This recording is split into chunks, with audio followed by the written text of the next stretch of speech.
નમસ્કાર મિત્રો, સમીક્ષા વિથ મહેશ રાજગોરમાં તમારું સ્વાગત છે. શરૂ કરીએ સમાચારોની સમીક્ષા.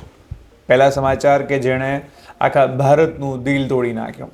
વિનેશ ફોગાટ કે જે ફાઇનલની અંદર રમવાના હતા 50 કિલો ભાર વર્ગ કુસ્તીની અંદર, ફ્રી સ્ટાઇલ કુસ્તીમાં, અને એમાં મેચ પહેલાં એમનું વજન 100 ગ્રામ વધારે રહેતા એ ડિસ્કોલિફાય રહ્યા છે.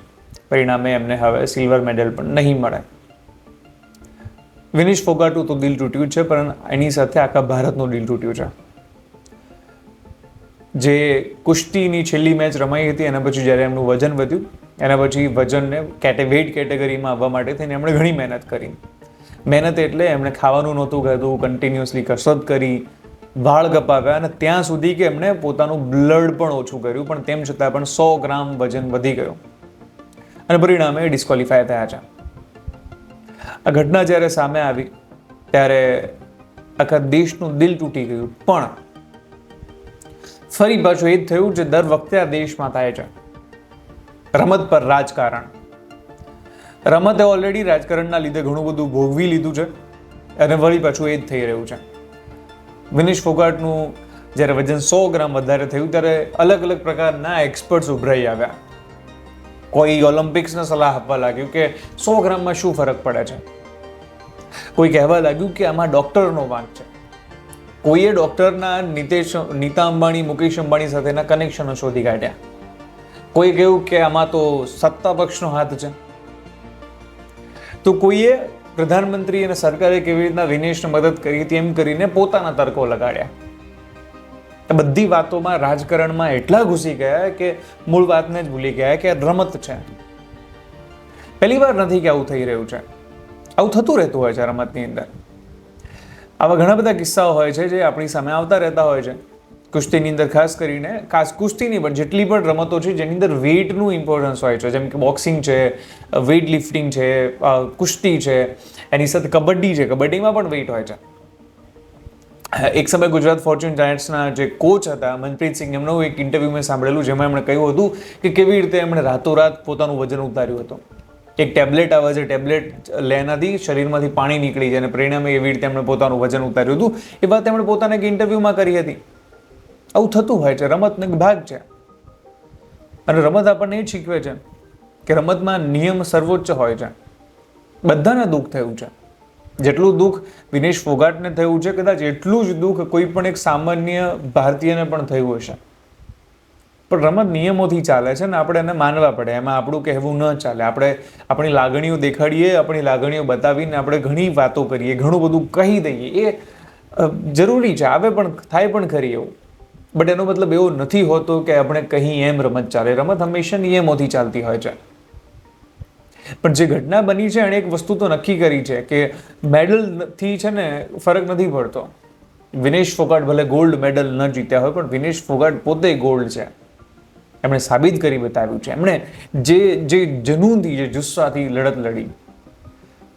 કદાચ તમને હું અત્યારે પૂછું તો તમે યાદ કરજો કયા 3 બ્રોન્ઝ મેડલ, કયા 3 ખેલાડીઓ જીત્યા, તો તમને યાદ નહીં હોય, પણ વિનેશ ફોગાટ તમને યાદ છે, અને વિનેશ ફોગાટ તમને યાદ રહેશે પણ ખરી. જો કે એક દુઃખદ ઘટના એ છે કે જ્યારે હું આ વિડીયો બનાવી રહ્યો છું એ સમયે સમાચાર આવી રહ્યા છે. વિનેશે કહ્યું છે કે હું કુસ્તીને અલવિદા કહું છું. હું હારી ગઈ અને કુસ્તી જીતી ગઈ. જીવનમાં આવું થતું રહે છે. આ તો રમત છે. રમત સિવાય પણ ઘણી બધી જગ્યાએ આવું થતું રહે છે. પણ જે રાજકારણ ખેલાઈ રહ્યું છે, લોકો કહી રહ્યા છે કે અચાનકથી વજન કેમ વધી ગયું, લોકો કહી રહ્યા છે કે કેમ આવું થઈ ગયું, તેમ થઈ ગયું. એવું આ સ્પોર્ટ્સનો એક ભાગ છે. વિનેશ ફોગાટ 53 કિલોગ્રામમાં રમતા હતા, વજન ઘટાડીને 50માં આવ્યા. જ્યારે પણ તમે મેચ માટે જાઓ છો એ વખતે તમારું વેઇટ મેન્ટેન કરવાનું હોય છે. ઘણા એવો તર્ક આપ્યો કે પછી તો વિડ્રો કરી લેવું તું ઇન્જરીનું નામ આપીને, તો પણ તમારે વેઇટ તો કરાવવું પડે છે. અને જો તમે એમાં ખોટા સાબિત થાઓ છો તો ઇન દેટ કેસ તમને લાસ્ટ રેન્ક આપવામાં આવે છે. આવી તો ઘણી બધી વાતો કરવામાં આવી. એમણે વાળ પણ કાપી નાખ્યા, ઘણું બધું કામ કર્યું હતું. પણ તેમ છતાં એમણે આ નિર્ણયને પડકાર્યો છે હાલમાં જો વાત કરીએ તો. અને આ જે નિર્ણય છે એને એવું કહેવામાં આવ્યું છે કે અમને એટલીસ્ટ સિલ્વર તો આપો. સિલ્વર માટે તો અમે એલિજિબલ છીએ, એ મેચ માટે તો અમે એલિજિબલ હતા, એવી વાત કરવામાં આવી છે. એટલે પહેલી વાર એવું નથી કે આ જે ઘટના થઈ રહી છે, પણ આ ઘટનાએ ઘણું સમજાવ્યું છે કે લોકોની માનસિકતા કેટલી નીચ હોય છે ને, એ આ ઘટનાએ સમજાવ્યું છે. કેટલાય એવા લોકો છે જે વિનેશની હારથી ખુશ થઈ રહ્યા છે કેટલા એવા લોકો છે જે આની માટે તેને પ્રધાનમંત્રીને કે પછી સરકારને જવાબદાર ગણાવી રહ્યા છે. વિપક્ષને પોતાની રાજનીતિ વિનેશના નામે ચમકાવી છે. તો સત્તા પક્ષના કેટલાક લોકો એવા છે, સત્તા પક્ષના તો હું નહીં કહું, પણ તેમ છતાં પણ એક નિવેદન પણ આવ્યું હતું કે વિનેશ પાછળ અમે આટલા કરી છે, અમે આવું કરી રહ્યા છીએ. એમ કહી રહ્યા છે કે ના ના, અમે તો આટલું કર્યું છે. અને એક પ્રજાતિ એવી છે કે જે પ્રજાતિ અંદરો અંદર રાજી થઈ રહી છે, સારું થયું વિનેશ હારી ગઈ. આવા લોકો પણ પડ્યા છે. આ ઘટના એવું શીખવ્યું છે કે તમને કેટલાય પ્રકારના લોકો મળશે. ટ્વિટર ખોલીને જો તો અલગ અલગ કોન્સ્પિરસી થિયરી ચાલી રહી છે. વિનેશ પોતે અને એમના જે પરિવારના લોકો એમની સાથે હતા એ કહી રહ્યા હતા કે આ નોર્મલ છે, સ્પોર્ટ્સનો ભાગ છે, પણ તેમ છતાં લોકોને સ્વીકારવા માટે તૈયાર નથી. ડૉક્ટરના ગાળો આપી રહ્યા છે. એની સાથે જેટલા પણ લોકો હતા, વિનેશનો પોતાનો સ્ટાફ હતો, પોતાના લોકો હતા. એની સાથે કોઈ છેતરપિંડી કરવા માટે લોકો નહોતા ગયા. જ્યાં સુધી વિનેશ ફોગાટ પોતે કોઈ આરોપ ન લગાવે ત્યાં સુધી લોકોએ એક્સપર્ટ થવાની જરૂર નથી. જ્યાં સુધી એ પોતે એવું ના કહે કે મારા ડૉક્ટરે, મારા ન્યુટ્રિશનિસ્ટે મને આ વસ્તુ ન આપી, ત્યાં સુધી આપણે ત્યાં આગળ આટલું બધું પેલું કરવાની જરૂર નથી રહેતી. કારણ કે આવું બધું કરીને આપણે ખોટું કોઈને દુઃખી જ કરી રહ્યા છીએ. તમે કંઈ પણ જાણ્યા જોયા વગર જ્યારે કોઈના ઉપર આરોપો મઢી દો છો તે તો ખોટી વાત છે. ઘણા લોકો પીટી ઉષાને કહે, પીટી ઉષા પોતે ચોથા નંબરે રહ્યા હતા. તમને યાદ હોય તો કહું, ના યાદ હતું હું તમને કહી દઉં. ઓલિમ્પિક્સમાં એ સ્ટાર હતા. જે વખતે એથ્લેટિક્સમાં ભારતને કોઈ ઓળખતું નહોતું એ વખતે પીટી ઉષા ત્યાં હતા. તો દરેક વ્યક્તિની પોતપોતાની જવાબદારી છે. જ્યાં સુધી તમને કંઈ ખબર ન હોય, તમે કંઈ જાણતા ન હકીકતમાં, ત્યાં સુધી તમને કોણે અધિકાર આપ્યો છે કે તમે આવી રીતે કોઈના પર આરોપો લગાવી શકો? અને આવું કરીને આ બધા લોકો પોતપોતાના ફાયદા જોઈ રહ્યા છે. બટ હા, વિનેશને આપણે બધા ભેગા થઈને કહેવાનું રહેશે કે Vinesh, you don't need gold medal, you are a gold medal for India. હવે આપણે આગળ વાત કરીએ બીજા એક કિસ્સાની. એ કિસ્સો પણ છે કુસ્તીનો જ, અને પેરિસથી સમાચાર આવી રહ્યા છે. અંતિમ પાંઘાલ જે ખેલાડી છે, એમણે એમની હાર થઈ 10-0 અને એના પછી એમણે પોતાની બેનને એમનું એક્રેડિટેશન કાર્ડ આપ્યું. ઓલિમ્પિક વિલેજમાંથી એમનો સામાન લાવવા માટે બેન ગયા પણ કરી, પણ વળતા આવતા પોલીસે એમને પકડી પાડ્યા અને પરિણામે એમને ડિપોર્ટ કરી શકાય છે એવી વાત સામે આવી છે.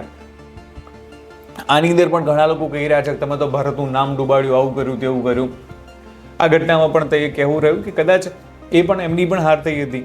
કદાચ એમની હાર થઈ એટલા માટે લોકોને એમના ઉપર એટલી કોઈ હમદર્દી નહીં હોય જેટલી વિનેશ પર પણ છે. તો કદાચ એમનાથી કોઈ ભૂલ થઈ હોય, માનવ સહજ ભૂલ થઈ શકે છે આવી. એમણે જાણી જોઈને અગર કોઈ કૃત્ય કર્યું હોય તો ઠીક છે. એમના ઉપર પણ લોકો કહી રહ્યા છે કે તમને આવું નામ ડૂબાડવા માટે મૂક્યા હતા. પરંતુ ભારત સરકાર આ બાબતમાં જોઈ રહી છે અને આ જે મુદ્દો છે એને દબાવવાનો પ્રયાસ થઈ રહ્યો છે.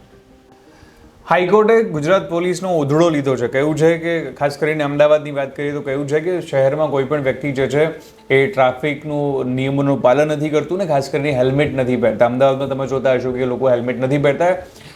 કોર્ટે કહ્યું છે કે આગળ અને પાછળ બંને વ્યક્તિઓને હેલ્મેટ પહેરવું ફરજિયાત હોય છે, તેમ છતાં લોકો નથી પહેરતા. એટલા માટે થઈને તમે હેલ્મેટ ફરજિયાત કરો, પાછળ બેસનાર માટે પણ હેલ્મેટ ફરજિયાત કરો, એવી વાત જે છે હાઈકોર્ટ દ્વારા કરવામાં આવી છે. રોંગ સાઈડમાં પણ જે વ્હીકલ જાય છે એમની સામે પણ પગલાં ભરવા માટે જે છે આ વાત કરવામાં આવી છે. અને રિયાલિટી એ પણ છે કે આવું થઈ રહ્યું છે. એટલા માટે જો તમે ભૂલથી પણ હેલ્મેટ ભૂલી ન જતા હોય તો હવે ધ્યાન રાખજો. હાઈકોર્ટના નિયમ પછી ગુજરાત પોલીસ, ખાસ કરીને અમદાવાદ ટ્રાફિક પોલીસ સતર્ક થઈ ગઈ છે અને તમારો મેમો ફાટી શકે છે, એ ભૂલતા નહીં. અને હેલ્મેટ પહેર્યા વગર જતા નહીં. આગળ પાછળ બંને જણ હેલ્મેટ પહેરજો, કારણ કે આ વખતે જે હાઈકોર્ટે કડક શબ્દોમાં નિર્દેશન આપ્યા છે. એમણે કહ્યું છે કે લાગે છે ગુજરાતમાં કોઈ હેલ્મેટ બનાવતું જ નથી. એટલા માટે થઈને તમે જો હેલ્મેટ ભૂલી જતા હોય તો ભૂલતા નહીં. એક કિસ્સો વાસણામાંથી સામે આવ્યો છે. વાસણાની સિદ્ધશિલા ફ્લેટની અંદર વહેલી સવારે ઘટના બની, જેમાં ચાર્જિંગમાં મૂકેલું એક વ્હીકલ, એની બેટરીમાં ધડાકો થતાં આગ લાગી અને 3 બેડરૂમની બારીની છત પણ છે બેસી ગઈ છે, ઘરવખરી ખાક થઈ જશે, આવી ઘટના સામે આવી છે. તમને જણાવી દઉં કે આ જે બેટરી હોય છે મોટેભાગે લિથિયમ આયન બેટરીથી બનેલી હોય છે. બેટરી ક્યારેક ખતરનાક બની જાય છે. એટલે પહેલાં તો એક છે કે હંમેશા બ્રાન્ડેડ બેટરીઝ કે બ્રાન્ડેડ વ્હીકલ લેવાનું રાખો. આ વ્હીકલ કઈ બ્રાન્ડનું હતું એ હજુ સુધી જાણી નથી શકાયું, પણ પહેલી પ્રાયોરિટી એ રાખો. બીજી પ્રાયોરિટી એ રાખો કે તમારી બેટરી સાથે કોઈ છેડછાડ ના કરો, ઓવરચાર્જ ન કરો. આવી ઘણી બધી બાબતોનું ધ્યાન રાખવું. ઓટો પાવર કટ છે કે નહીં એની અંદર, જે મેન્યુઅલી ચાલુ કંપનીની ચાઇનીઝ બેટરીઓ છે ન નખાવી, નહીંતર આ તમારી માટે ખતરાની ઘંટી સમાન બની શકે છે. એટલે એક જે કિસ્સો છે એનું ધ્યાન રાખો. હવે વાત કરવી છે એક એવા કિસ્સાની કે જેની બહુ ચર્ચા નથી થઈ.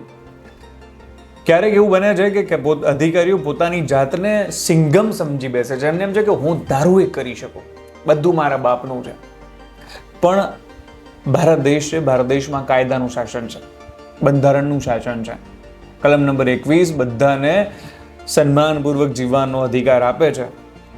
સુરતના એડિશનલ જજ અને વેસુના પીઆઈને કોર્ટે, સુપ્રીમ કોર્ટે જે છે દોષી ઠેરવ્યા છે. એડિશનલ જજની વાત કરી રહ્યો છું, જજ અને પીઆઈ પોલીસ ઇન્સ્પેક્ટર બંનેને. કારણ શું છે? સુરતના એક વેપારીને જે છે સુપ્રીમ કોર્ટે જામીન આપી દીધા હતા. એના પછી એડિશનલ જજે એમના રિમાન્ડ મંજૂર કર્યા અને પીઆઈ જે હતા એમણે એમના રિમાન્ડ લીધા પણ ખરી. અને એ જે રિમાન્ડ ચાલતા હતા એ વખતે પોલીસ સ્ટેશનના કેમેરા પણ બંધ હતા. સુપ્રીમ કોર્ટ જામીન આપી દે, પછી જજે નીચેથી રિમાન્ડ આપી દીધા. એટલે સુપ્રીમ કોર્ટે વિચાર કર્યો કે આ તમે કઈ રીતે ચાલી રહ્યા છો એમ. સુપ્રીમ કોર્ટ એકવાર જામીન આપે છે તો સુપ્રીમ કોર્ટથી એક એડિશનલ જજ તો મોટા નથી થઈ જતા ને. તેમ છતાં જજે રિમાન્ડ આપી દીધા, પીઆઈએ રિમાન્ડ લઈ લીધા અને પછી સીસીટીવી કેમેરાની ફૂટેજ પણ સબમિટ ન કરાવી. પરિણામે જે છે આ જે ઘટના છે એની અંદર વાત કરીએ તો વેસુના પીઆઈ રાવલ છે એમને અને સુરતના એડિશનલ ચીફ જજ છે જેમનું નામ છે ઠાકર, કોઈ દીપાબેન ઠાકર છે, આ બંનેને દોષી ઠેરવ્યા છે અને સજા માટે 2 સપ્ટેમ્બરે હાજર રહેવાનો આદેશ સુપ્રીમ કોર્ટે કર્યો છે. કેવું છે કે હવે થોડીક શરમ રાખો. જસ્ટિસ BR ગવઈ અને જસ્ટિસ સંદીપ મહેતાની બેન્ચે આ મામલે જે છે ધ્યાન આપ્યું છે, યાદ રાખજો. હા, પણ આમાં મોટા અધિકારીઓને વાત કરી છે. મોટા અધિકારીઓ વિરુદ્ધ કોઈ કાર્યવાહી નથી કરવામાં આવી કારણ કે એમની અંદર કોઈ ભૂમિકા નહોતી. પણ પીઆઈ સાહેબને કેટલો પાવર હશે વિચાર કરો. સુપ્રીમ કોર્ટના નિયમને ઘડી ગયા. સુપ્રીમ કોર્ટ એટલે આ દેશની અંદર ન્યાયતંત્રનું સૌથી મોટું. સુપ્રીમ કોર્ટ એકવાર કહી દે પછી સરકાર નહીં માનવું પડે. પ્રધાનમંત્રી નરેન્દ્ર મોદીને પણ સુપ્રીમ કોર્ટની વાત માનવી પડે. એમાં પીઆઈ સાહેબ કે ના હું તો ન માનું, પણ આવું ન ચાલે. તમે એમ કહો કે નારે ના હું ના આવું, એવું ન ચાલે. સુપ્રીમ કોર્ટ છે, આ દેશમાં કાયદાનું શાસન છે અને હવે રાવલ સાહેબને કાયદાનું ભાન થશે કે કાયદો કેવી રીતના કામ કરે છે. જજ મેડમને પણ ભાન થશે કે કાયદો કેવી રીતના કામ કરે છે. આશા રાખું છું કે આપ સૌને આજનું સમીક્ષા ગમ્યું છે. જો ગમે હોય તો કમેન્ટ કરવાનું ભૂલતા નહીં અને આવી જ રીતે હું તમને મળતો રહીશ માધ્યમ ઉપર. ધન્યવાદ.